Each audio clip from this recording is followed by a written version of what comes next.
Welcome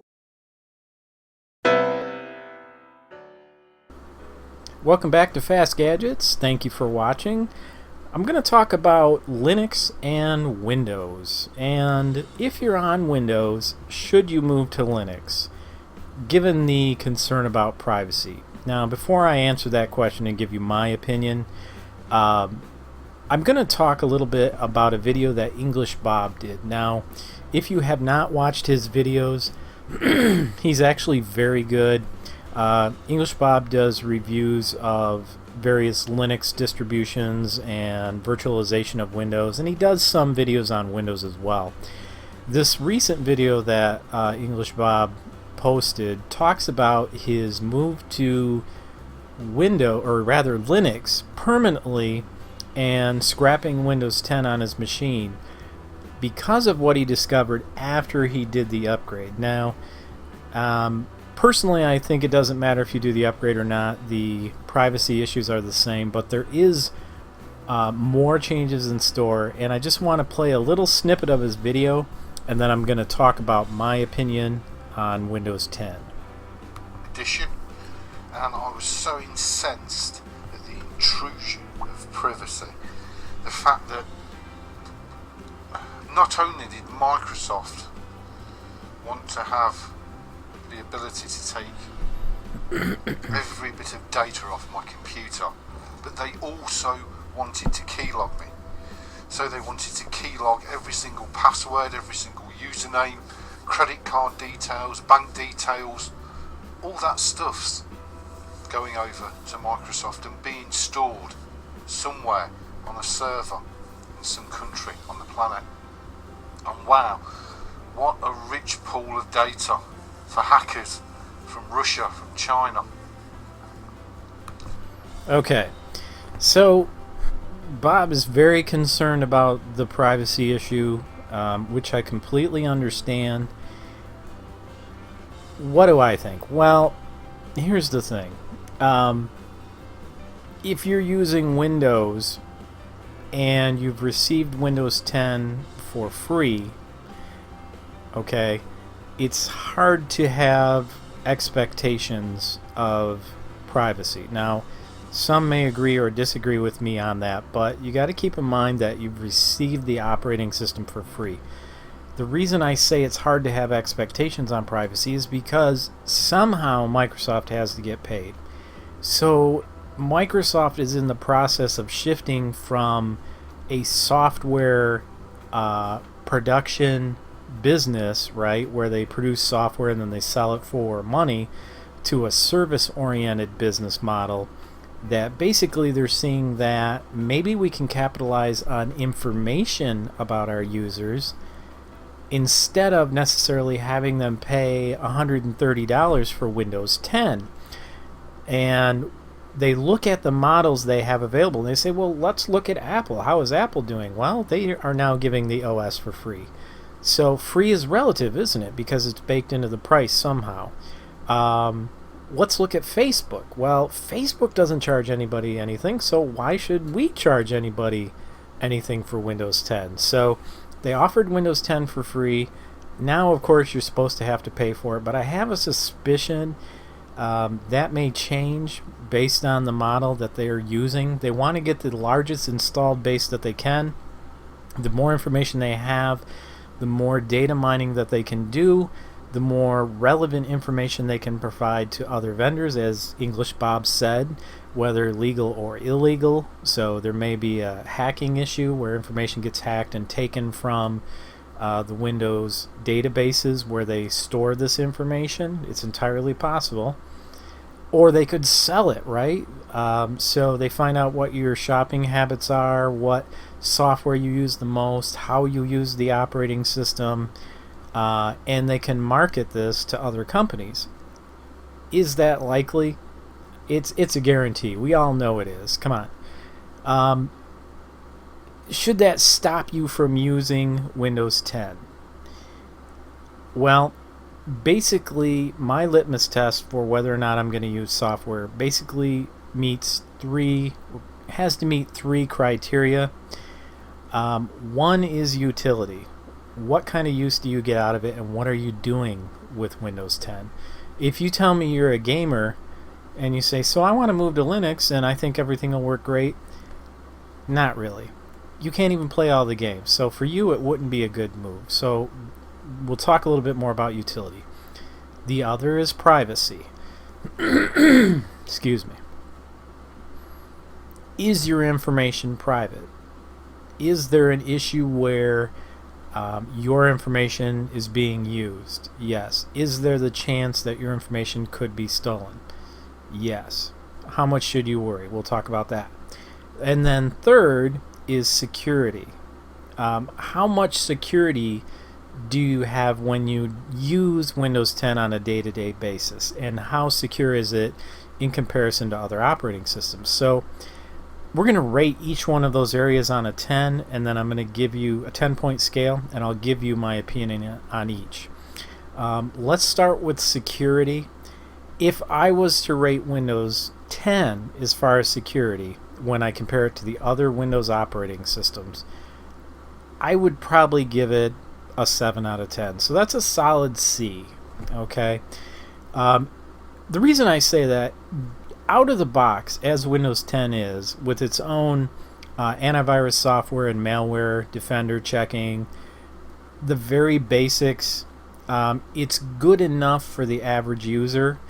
There's still the issue with the typical buffer overflows and issues that come up, and security issues that come up quite frequently. Many that come through the browser. Now they have a new browser called Edge, so it remains to be seen how secure you are when you use the Edge browser in Windows 10.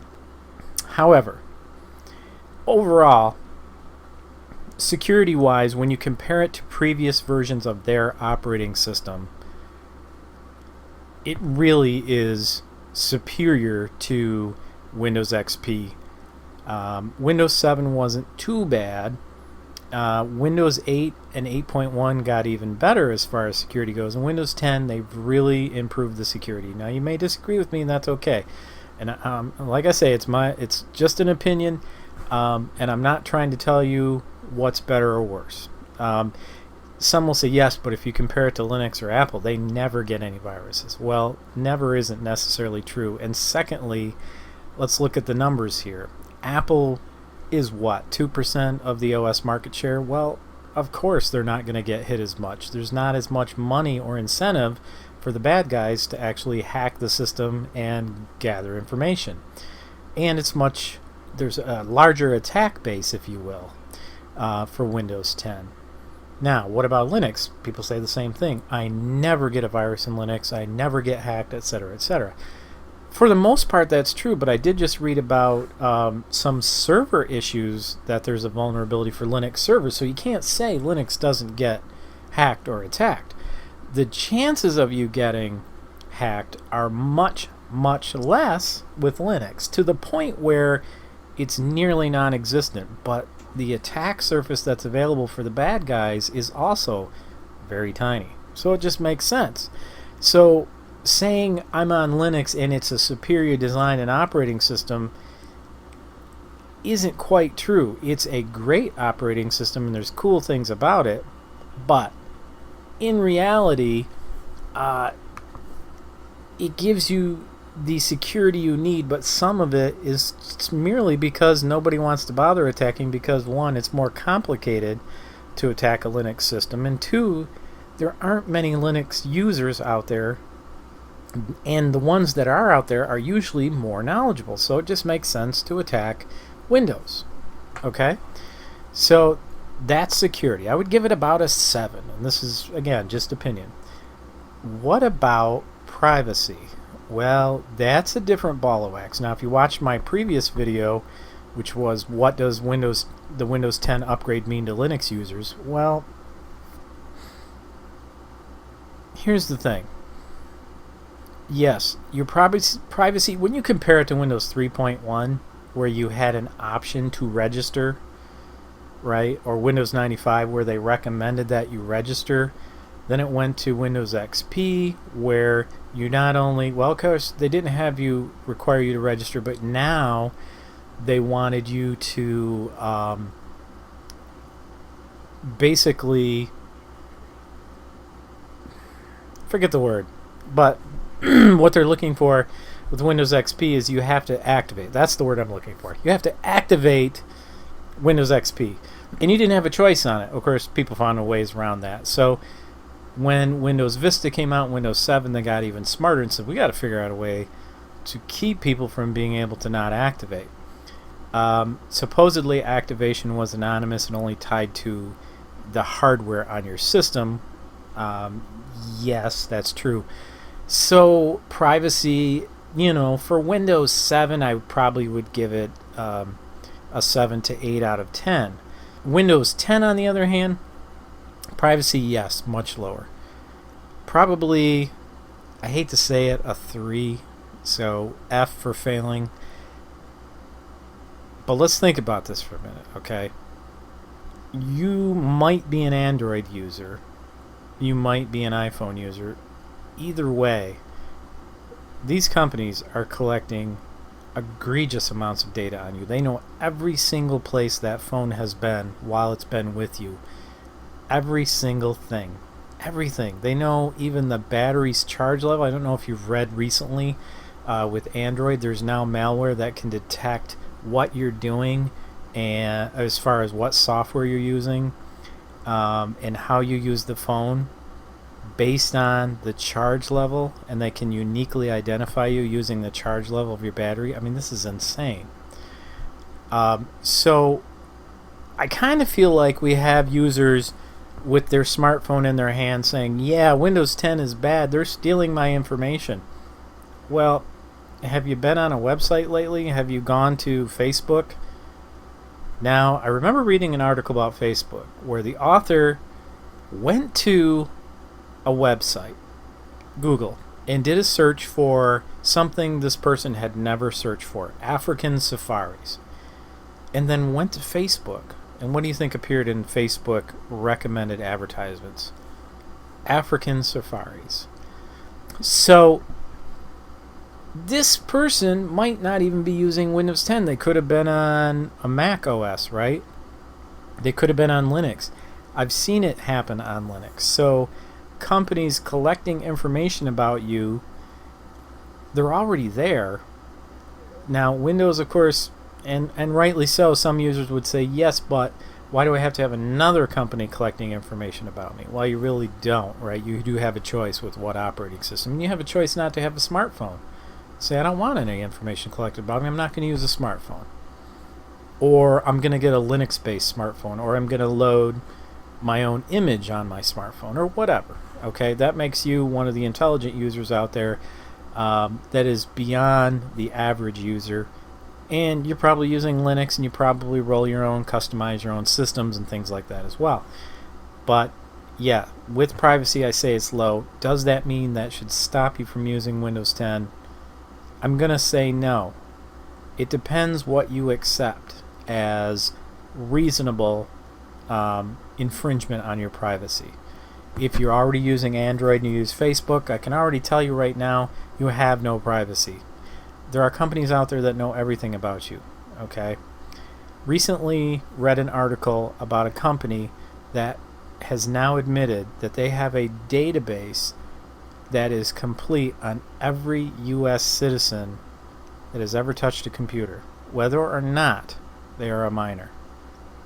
And they pretty much know everything everybody has done. So this database, they've mined public and other information from companies like Windows and Facebook and so on, and are able to track your behavior.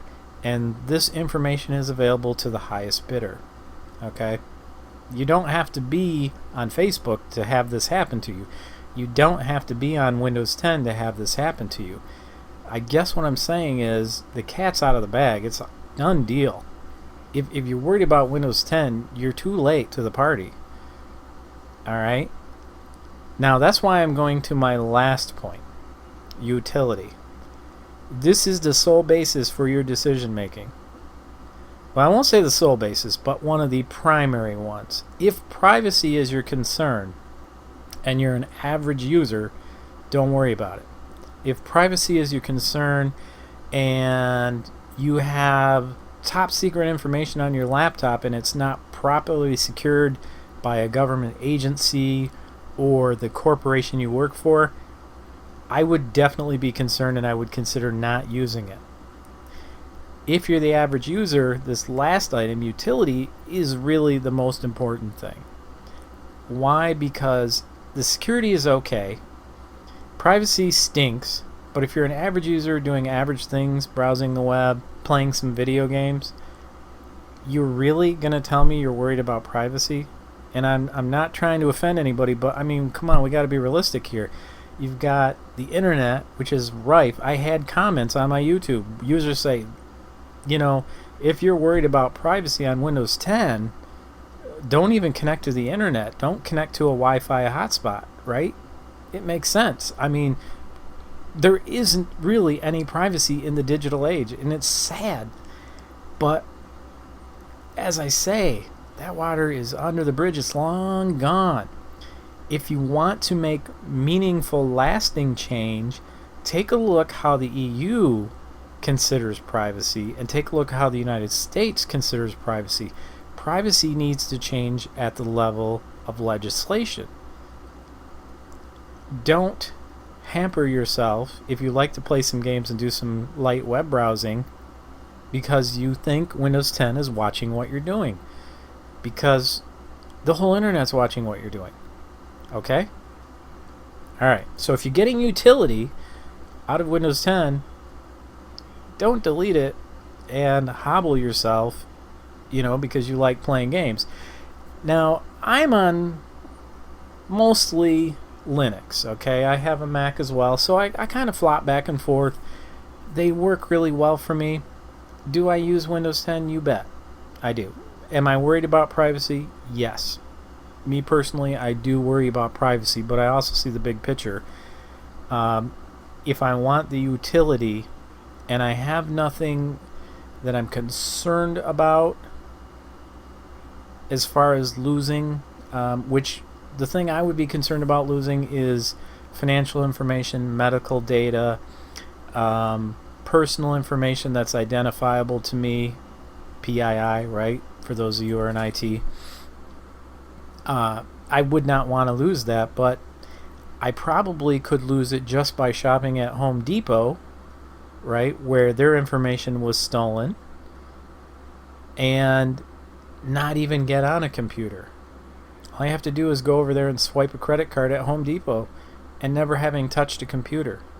That's how simple it is. Unless you're going to be cash on for the rest of your life and close all of your accounts, bank accounts, everything, you're still going to be a part of thousands and thousands of databases.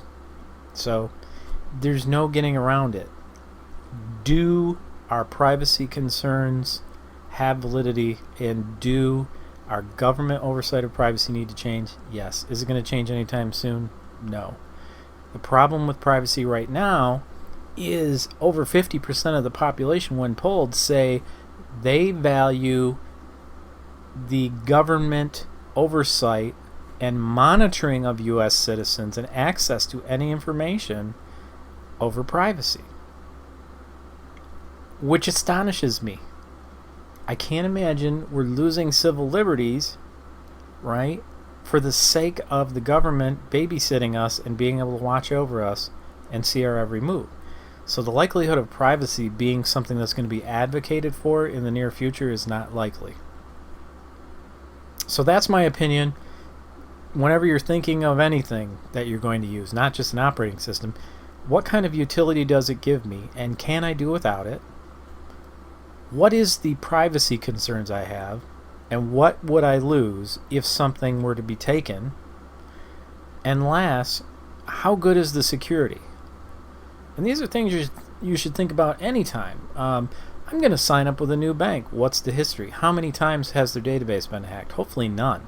None is good. I like none. So think about that. So that's my take on Windows 10. And I'm not disparaging other people's opinions. I am not disparaging English Bob. I absolutely love him, and I value his opinion as a person. And he has his reasons for doing what he did, and he's installed the updates, so he's in a position to know more than I do. I might get freaked and decide I've had enough with Windows 10 and decide to just go full Linux. I only use Windows 10 actually just for schoolwork. So when I'm teaching in college, I need to have Windows 10 to support it for my students, because I do teach Windows 10 classes, and I teach operating system classes. I teach Office. So I do have to support it. But watch English Bob's videos. Watch some of the videos where he suggests others, and gather your own opinion. So this is just my opinion. Basically, whenever I'm looking at something, I base it on those 3 pieces of information and go from there. Utility, privacy, security. Now, privacy-wise, yeah, Microsoft's got a 3. If you were to ask me about Android, I would give it a 2 out of 10 or a 1 out of 10. It's terrible. It's hideous. They know everything. Literally. Think about that. Well, I always value your opinions. Hope to hear from you. And I'll see you next time on Fast Gadgets.